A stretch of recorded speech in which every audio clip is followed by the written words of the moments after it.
Olá a todos, muito bom dia. Está começando mais um Bom Dia Mercado. Hoje é dia 12 de janeiro, terça-feira. Vou separar os jogos que eu pretendo trabalhar para encontrar oportunidade para os meus métodos de trabalho. Vou comentar sobre os jogos que eu separei de forma mais específica, mais detalhada e, logicamente, espero que isso ajude vocês de alguma forma. Como sempre, se faltar alguma informação, sempre agradeço os complementos que vocês fazem nos comentários, me ajuda demais, ajuda o pessoal demais também. Ontem a gente teve um dia fraco, eu só consegui trabalhar um jogo, que foi o Fortuna contra o Brian Schwein. Fui buscar um over de longa exposição, acabei não pegando gol nenhum. Paciência, eu não trabalho o over de uma maneira tão convencional assim, não é uma situação onde existem tantos arremates, eu trabalho muito mais os espaços, validei todos os meus métodos de over assim, e estou validando over de longa exposição assim também. Não foi um bom dia, fiquei com 10% da stake de prejuízo. E o jogo da Sampdoria com o Spezia foi um jogo de bolas paradas, que valeu o alerta aqui, se ajudou alguém já fico feliz. Os dois gols do Spezia vieram de bolas aéreas, o primeiro gol de cabeça, o segundo gol numa bola aérea que acabou dando um penal, e o gol da Sampdoria também veio de bola aérea, um cruzamento para dentro na área e um voleio para o gol, tá? Antes da gente começar, vou pedir para você se inscrever no canal se você não é inscrito e deixar o like no vídeo. E lembrar vocês que hoje temos Libertadores da América, La Liga, Copa Itália, Copa da Alemanha, também chamada de DFB Pokal, Taça de Portugal, que eu acabei não comentando ontem, o Sport foi eliminado pelo Marítimo. Para quem me acompanha aqui sabe, e para quem é português também sabe, de como é difícil jogar na ilha, né, contra o Marítimo, sempre foi. Então provavelmente se eu tivesse comentado o jogo de ontem, eu iria falar, independente do resultado, que seria um jogo difícil para o Sport, porque teria ido jogar na ilha, né? Temos a Premier League, que eu não sou assim tão conhecedor, mas vou tentar comentar sobre o jogo que me interessa por lá, beleza? Então, sem mais delongas, temos uma terça-feira cheia, eu vou tentar não demorar tanto nos jogos que eu separei, tá bom? O primeiro jogo que eu vou ignorar é o jogo do Sheffield contra o Newcastle. Vou ignorar porque, para mim, a única coisa que está me chamando a atenção é a tabela, porque, de resto, eu não entendo praticamente nada dos times, não acompanhei, não assisti os jogos. Talvez eu tenha assistido 2 jogos do Sheffield, mas nunca vi o jogo do Newcastle, então é difícil para mim comentar alguma coisa. Uma cotação de um time com 2 pontos na competição, beirando 2,50, para mim é um erro, tá? Para mim essa hora devia estar um pouco mais alto. Porém, eu vou me abster de fazer uma análise mais específica, mais aprofundada, justamente por não conhecer o time do Newcastle, eu não sei como é que eles são em relação à defesa, então eu prefiro não comentar. Dos últimos 5 jogos aqui, ó, não tá tão pior, não tá tão melhor do que o Sheffield não, então melhor deixar quieto. O primeiro jogo que eu pretendo ficar de olho na Premier League é Wolverhampton e Everton, para trabalhar no mercado de gols especificamente aqui, tá? O Wolverhampton não vem numa fase muito boa, são 4 jogos sem vitórias, e o Everton, apesar da última derrota, vinha numa fase muito boa, vinha numa recuperação muito boa, tá? Uma coisa que pode ser interessante para você que vai trabalhar esse jogo no Match Odds, não é o meu caso, é que o Everton lidera quase todos os quesitos de bola aérea na competição, tanto o de lançamento para a área, para cabeceio, quanto o de escanteio direto, né? O Everton é um time com um fundamento muito bom na bola aérea e vale a pena ficar de olho, tá? Burnley e United, aqui eu já venho para a primeira tentativa, né? Não é o meu primeiro, é uma primeira tentativa para conseguir encontrar um back favorito no primeiro tempo. O odd do United vai estar beirando ali 1,60.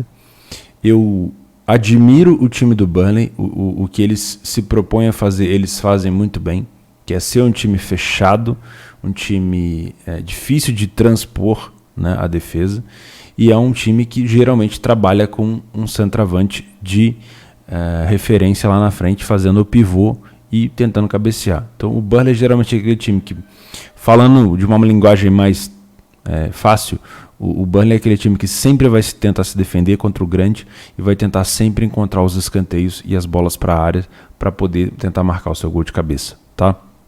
Então, se eu tenho o Burnley anulado nessa questão de criar situações de bolas aéreas, ou seja, se o United consegue neutralizar as saídas do Burnley para que eles não passem do meio campo e fiquem arremessando bola na área, eu acho que a gente pode ter aqui um back interessante United, principalmente pela necessidade, né? O United está colado no Liverpool, tem um jogo a menos, pode passar, pode assumir a liderança. Então esse jogo me chama bastante atenção. É um jogo atrasado da primeira rodada da Premier League, tá? Temos 2 jogos atrasados hoje, o Atlético de Madrid também. Então eu ficaria muito de olho aqui num possível back United no primeiro tempo, tá? O United vem numa fase muito boa. Eu acho que vale a pena dar uma olhada nesse possível back. Porém, sempre cuidado, né? Às vezes o Burnley vai entrar melhor e vai tirar da gente essa vontade de trabalhar nesse back. Na Taça de Portugal, temos o Porto visitando o Nacional na Madeira. Vou comentar o que eu comentaria no jogo ontem do Sport com o Marítimo Sport. Jogar na Madeira é sempre muito difícil. O último jogo do Sport no Campeonato Português foi contra o Nacional. Foi muito difícil jogar lá. O campo muito alagado, o tempo na Madeira estava muito ruim, né?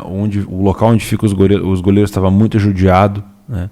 Teve uma situação até que o goleiro do Nacional foi agarrar uma bola, caiu um monte de lama na cara dele, o cara não conseguia nem enxergar. Então, assim, depende muito do tempo e também depende da escalação que o Porto vai colocar a campo, né? Eu não tenho certeza se o Porto vai titular ou não, se vai mesclado ou não. Então, eu não tenho esse tipo de informação. Se você tiver, por favor, comente aqui. De toda maneira, eu acredito que é uma odd justa para o Porto. É uma odd bem parecida com a odd do Sport quando foi jogar com o Nacional na Primeira Liga de Portugal. Uma odd padrão para super favoritismo, né? Assim como a do United agora também estava próximo dessa odd. Porém, eu acho que a dificuldade climática e a dificuldade também imposta pelo Nacional será um pouco maior do que, por exemplo, comparando a do Burnley com o United, tá? Então, tomar um pouco de cuidado aqui se você pretende trabalhar esse jogo.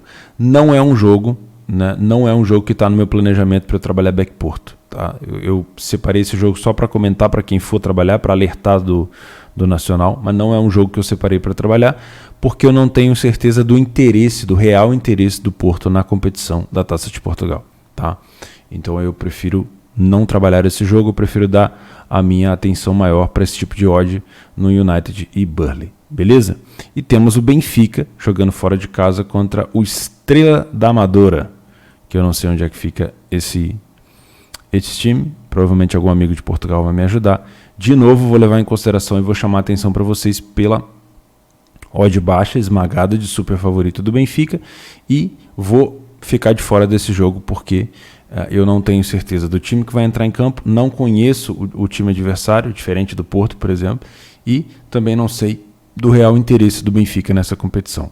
Então, prefiro ficar de fora, tá bom? O terceiro jogo que eu vou tentar fazer no dia é o jogo da segunda fase da Pokal entre Leverkusen e Frankfurt. Essa é uma reedição do último jogo praticamente da Bundesliga, do Leverkusen, né? Que foi Leverkusen, se eu não me engano, perdeu de 3-1 ou de 2-1. Acho que foi 2-1 para o Frankfurt. O Frankfurt acabou jogando o último jogo contra o Mainz, também venceu, mas o penúltimo jogo do Frankfurt foi contra o Leverkusen. Eu gostei muito do que eu vi em relação aos contra-ataques do Frankfurt e isso me causou uma sensação muito grande de alerta aqui, e é o que eu estou tentando compartilhar com vocês, que é a capacidade do Frankfurt em contra-atacar. Era um time na temporada retrasada, não na passada, na retrasada, era um time muito forte nesse fundamento, além da bola aérea, que não tem sido ainda, não encaixou tanto, mas na temporada retrasada o Frankfurt era um time muito forte no contra-ataque. Geralmente ele jogava de uma maneira compacta, saindo para contra-atacar de uma maneira muito veloz, uma transição muito rápida.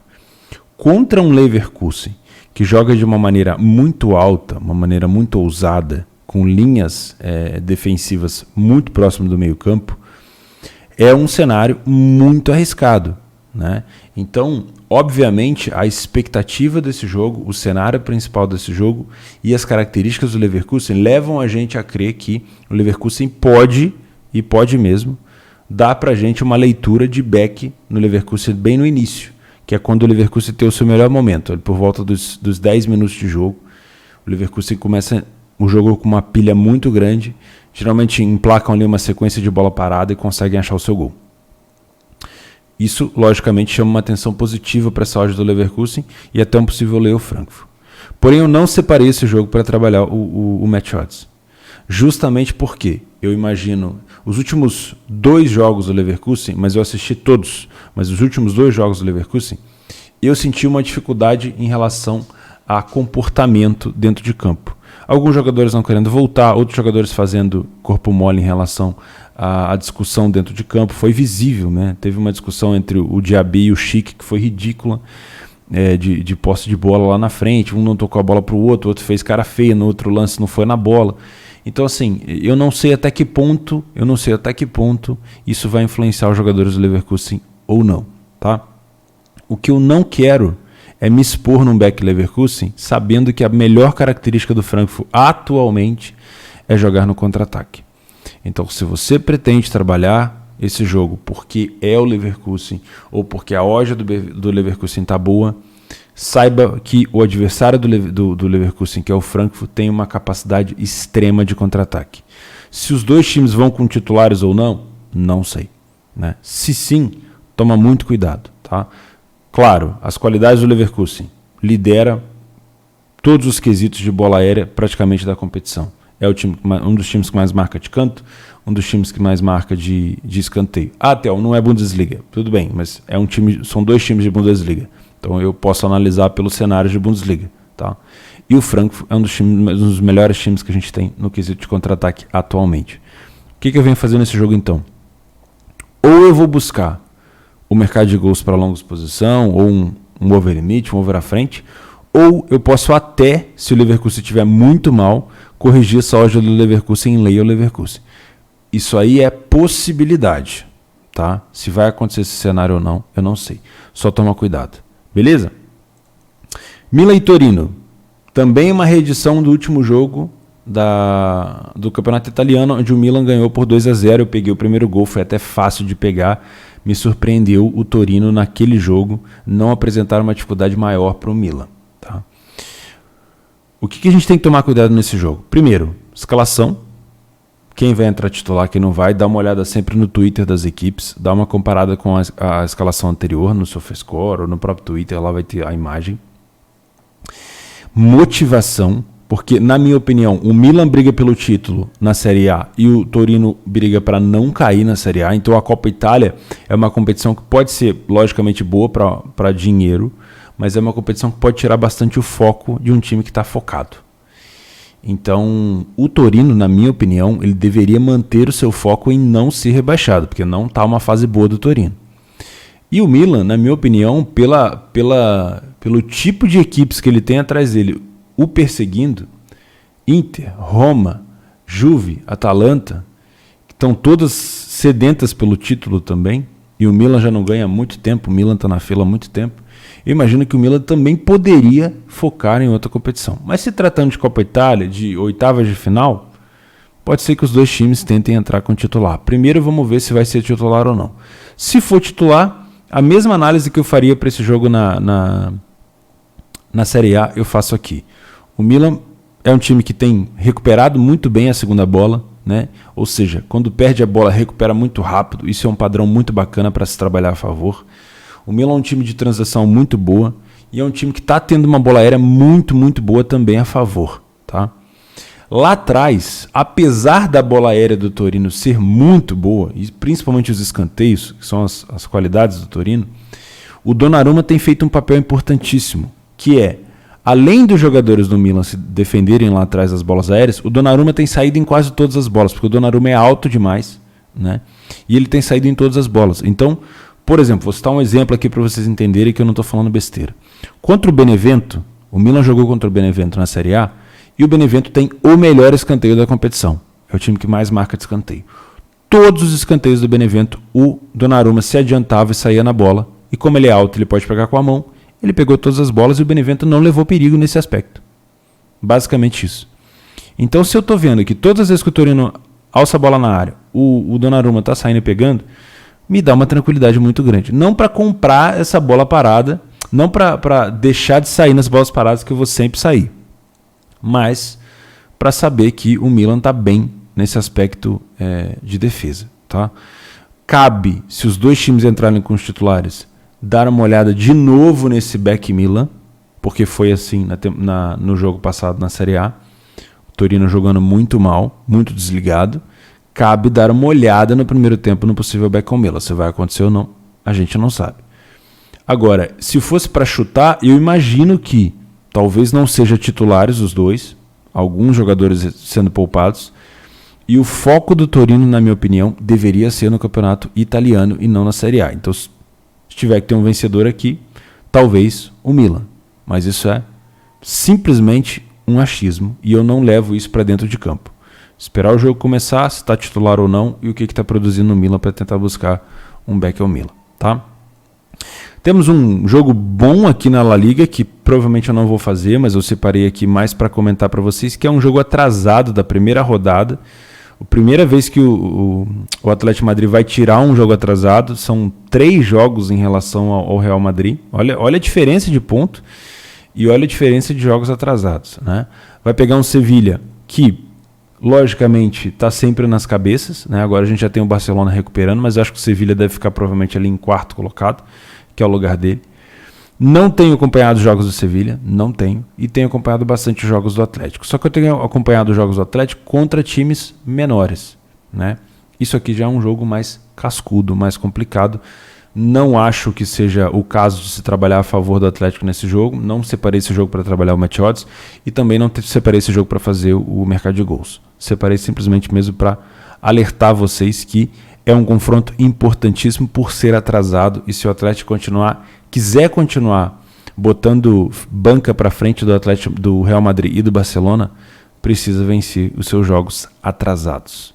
Beleza? E por último, para a gente finalizar o dia, temos Palmeiras e River Plate na Libertadores. Mod do Palmeiras perto de 3, mod do River Plate perto de 2,20, 2,30. Um confronto onde o Palmeiras fez 3-0 lá na casa do River, ninguém esperava, né? Nem o palmeirense mais roxo esperava esse resultado. Me surpreendi muito e teve gente que ficou mordida quando eu falei que me surpreendi. Me surpreendi mesmo, né? Sinal que eu ainda gosto de futebol. Me surpreendi muito com a postura do River Plate pós o primeiro gol do Palmeiras, extremamente nervosa. O time parecia que estava disputando a Libertadores pela primeira vez, nem parecia esse time todo, né? E a gente tem um River agora na volta tendo que fazer um jogo na corda bamba, né? Na linha tênue, que é manter sempre o seu time no ataque para tentar buscar essa diferença. Por quê? Porque não tem tanto tempo assim. São só 90 minutos, o River tem que pelo menos devolver os 3-0. Então o que eu imagino desse confronto? Eu olho para essas cotações do Match Odds e eu vejo um cenário bacana para se trabalhar um lei a pior equipe em campo pelas odds. Mas eu não vou trabalhar Match Odds nesse jogo, tá? Nesse jogo eu pretendo talvez nem fazer nada, né? Pode parecer irônico, sabendo que o River Plate precisa ir para cima, mas pode ser que eu não faça nada. O meu cenário principal é logicamente trabalhar os gols. O River precisa jogar com uma linha alta, buscando recuperar a segunda bola do Palmeiras e pressionando o Palmeiras no campo defensivo. Ou, no seu caso, no campo ofensivo do River. Isso vai gerar, obviamente, dezenas de chances de contra-ataque para o Palmeiras. O River vai jogar, como eu falei, na corda bamba. Não tem outra opção. Não vai ficar jogando no chuveirinho na área, na bola, nos cruzamentos de escanteio o tempo todo. Ele vai ter que ir para cima, ele vai ter que recuperar essa bola do Palmeiras, né? Ele vai ter que atacar, essa bola caiu, ele vai ter que pressionar. E quando você faz uma marcação alta, assim, com marcação-pressão lá em cima, tu fica com uma linha alta. E contra um time do Palmeiras que tem um contra-ataque muito bom, e a gente já viu isso no primeiro jogo, é praticamente mortal. É um risco muito grande. Mas o River tem que correr esse risco, tá? Então, eu não acho que o Match Odds seja uma boa solução para o meu emocional, para os meus métodos aqui, porque se eu tiver lei ao Palmeiras, eu tenho certeza que eu vou tomar contra-ataque do Palmeiras. Se eu tiver back ao River, eu tenho certeza que eu vou tomar contra-ataque do Palmeiras. Então eu prefiro não... E se eu tiver lei ao River, por exemplo, que é uma situação que eu não vejo valor, eu vou ter o River me atacando o tempo todo. Então eu prefiro não fazer o Match Odds. A minha situação para trabalhar os gols vai ser: os contra-ataques do Palmeiras estão encaixando? Se sim, basta. Porque eu sempre vou ter um River, na minha opinião, se ele não perder a cabeça de novo, 90 minutos lá no campo do Palmeiras. e eu sempre vou ter o Palmeiras contra-atacando. Se isso acontecer, cara, é mercado de gols.